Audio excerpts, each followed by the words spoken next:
Senior सहाफी और तजियाकार रऊफ क्लासरा के मुताबिक मैं दरअसल दो चीजें पढ़कर डिप्रेस हुआ हूँ। पहले जस्टिस अतर मिनल्ला साहब का पंजाब इलेक्शन सोमोटो पर 25 सफात पर मुश्तमिल इख्तिलाफी नोट और फिर नेशनल सिक्योरिटी काउंसिल के इजलास के बाद प्रेस नोट। इन दोनों को मिलाकर पढ़ें तो आपको अंदाजा होगा कि हमें दुश्मन की जरूरत क्यों नहीं है। जस्टिस अतर मिनल्ला इन जजेस में एक हैं जिन्होंने ह्यूमन राइट्स इश्यूज पर रियासत या रियासती इदारों के हाथों शिकार लोगों को तहफ़्फ़ुज़ और रिलीफ दिया, जितने रिलीफ जस्टिस अतर मिनल्ला की इस्लामाबाद हाई कोर्ट से सहाफ़ियों, सोशल मीडिया एक्टिविस्ट और हुकूमतों के सियासी मुखालिफिन को मिले शायद ही किसी और अदालत से मिले हों। हमारे प्यारे शहीद अरशद शरीफ के खिलाफ जब रियासती इदारे रोजाना FIR दर्ज करा रहे थे ताकि इसे सजा दी जाए, तो यही जस्टिस अतर मिनल्ला थे जिन्होंने अरशद शरीफ को एजेंसियों, थाना कचहरी और जेल जाने से कई बार बचाया। अरशद शरीफ की कई मुकदमात में अबूरी जमानत ली, इसे हिरासत और तशद्दुद से बचाने की भरपूर कोशिश की। अरशद शरीफ पर माजी में भी मुकदमे हुए थे, तब भी जस्टिस अतर मिनल्ला ने इसे हर दफा जमानत देकर बचाया था। अतर मिनल्ला ने कई सहाफियों को इसी तरह बचाया था, इसलिए मेरे दिल में इनकी बहुत इज्जत है। उन्होंने जो बहादुराना काम किया है वो सुप्रीम कोर्ट और ब्रादर जजेस पर सख्त कमेंट्री है, जो यकीनन बहुत से लोगों को पसंद नहीं आएगी, लेकिन आप ये तस्लीम करेंगे जो बातें जस्टिस अतर मिनल्ला ने लिखी हैं वो बड़ी हद तक दुरुस्त हैं। खुसूसन अदलिया के माजी में भुट्टो जैसे फांसी के फैसले हों या फिर 12 अक्टूबर जैसी फौजी बगावतें जिन्हें अदालतों ने कवर फराम किया। जस्टिस अतर मिनल्ला का कहना है कि पाकिस्तानी सियासतदानों के सुप्रीम कोर्ट में लाए गए सियासी मुकदमात ने अदालत और जजों के इमेज को हर्ट किया। इनका कहना है कि इस सियासी खेल में लूजर सुप्रीम कोर्ट है। यूं लगता है जैसे जजेस ने सियासी कपड़े पहन रखे हैं। यूं लोगों का एतमाद अदलिया पर कम हुआ या जजेस ने मौका दिया कि उंगलियां उठाई जाएं। ये बात आप कैसे जुटला सकते हैं कि सियासतदानों ने पार्लियामेंट में अपनी लड़ाई लड़ने के बजाय बंदूक जजों के कंधे पर रखकर चलाई ताकि अपने सियासी मकासद हासिल किए जाएं। सियासतदानों ने इस फोरम को इस्तेमाल नहीं किया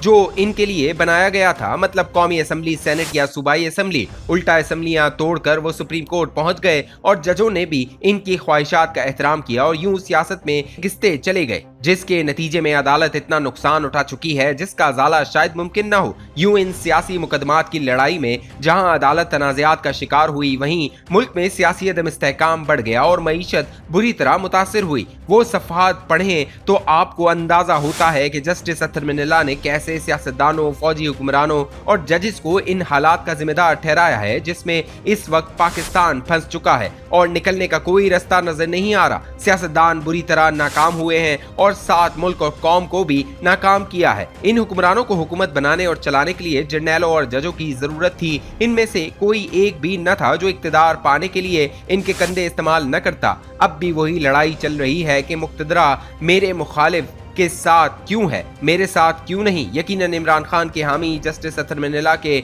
इस नोट पर खुश नहीं होंगे, क्योंकि जस्टिस साहब ने PTI की सियासत और अदलिया के इस्तेमाल को बड़ी बारीक बीनी से डिस्कस किया है और बताया है कि कैसे इन बरसों में अदलिया अपना एहतराम लोगों की नजरों में खो बैठी है। अगरचा बहुत से लोग इस नुक्ते नजर से इत्तफाक नहीं करेंगे कि सुप्रीम कोर्ट को सियासी नौयत के मुकदमात में नहीं पढ़ना चाहिए। वो समझते हैं कि अदालतें इसलिए बनाई जाती हैं कि वो ऐसे मुकदमात सुने, फैसले दें, न कि फैसले करने से घबराएं कि अदालत मुतनाज़ा हो जाएगी। सियासतदानों के बारे में कहा जाता है कि इनकी खाल मोटी हो जाती है। इन पर तनकीद हो या इनके खिलाफ ट्रेंड चलें या टॉक शोज में कोई बात खिलाफ कर दे तो इनको रात की नींद का मसला नहीं होता। अगले दिन वो फिर हंसते मुस्कुराते मिलेंगे, लेकिन एक जज या अदालत ये सब कुछ अफोर्ड नहीं कर सकती कि कोई एक उंगली भी इनकी तरफ उठे। मुझे याद पड़ता है कि अमेरिका से एक किताब खरीदी थी जिसमें अमेरिकी तारीख के अहम मुकदमों की तफसील थी। इनमें एक बाब इस नजरिए इंसाफ पर भी था कि बेशक अदालत से 99 गुनाहगार या मुजरिम छूट जाएं, लेकिन किसी एक बेकसूर को सजा नहीं मिलनी चाहिए। इस मुकदमे में जो दलाइल दिए गए थे वहां से ये जुमला मकबूल हुआ था कि बेगुनाह को कभी भी सजा न दें, चाहे आपको 99 मुजरिम आजाद करने पड़े। इस तस्वुर इंसाफ के पीछे फिलॉसफी बहुत अहम थी। इनका कहना था कि किसी भी माशरे के लोग अपनी रियासत और अदालतों पर यकीन रखते हैं कि कुछ भी हो जाए किसी बेगुनाह को फांसी नहीं लगेगी। अगर इसने जुर्म नहीं किया तो वो महफूज है। इस कानून के तस्वुर के मुताबिक आम लोगों का भरोसा या यकीन नहीं टूटना चाहिए। लोग इस बात को हजम कर लेते हैं कि कोई गुनाहगार, मुजरिम या कसूरवार सजा से बच गया, लेकिन अगर इन्हें पता चले एक बेकसूर और बेगुनाह को फांसी लगा दिया गया तो इनका सारा भरोसा और यकीन ऐसा टूटेगा कि समाज बिखर जाएगा। लिहाजा सब लोगों का एतमाद जितना अदालतों और जजों के लिए जरूरी है कि कोई बंदा ये न सोच पाए कि अदालतें बेकसूर को भी सजा दे सकती हैं। जस्टिस अतहर मिनल्ला का नोट पढ़े तो लगेगा कि सारा फोकस इस बात पर है कि सियासी मुकदमात और फैसलों में सियासी अप्रोच ने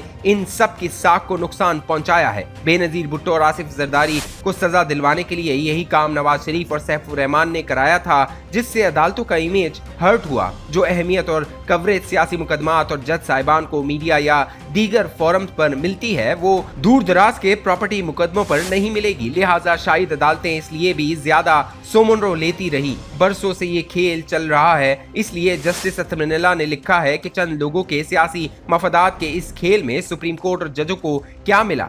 आज सब उंगलियां अदालत की तरफ उठ गई हैं।